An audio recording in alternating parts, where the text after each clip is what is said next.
Pemirsa ring sejeroning nyanggre pemilu, Kapolda Bali Irjen Pol Ide Bagus Kade Putra Narendra SIK MSI ngemargiang deklarasi pemilu damai mengenah ring gedung PRG Mapolda Bali.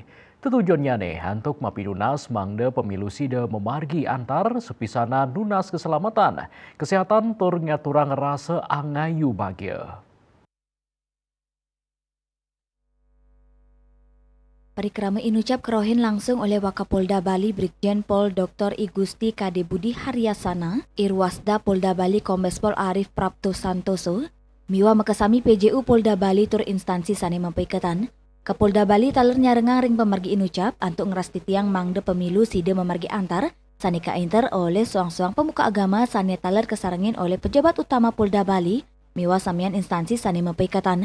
Saking suang-suang pemuka agama inucap taler ngerasti tiang mangde TNI Polri, miwa instansi sani mampaiketan sida ngemargiang sodarma pina becek.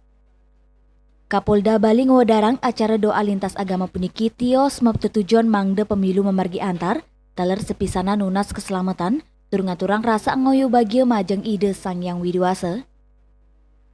Perikrama deklarasi pemilu damai kaeden antu acara doa bersama, Reswantara Bali TV.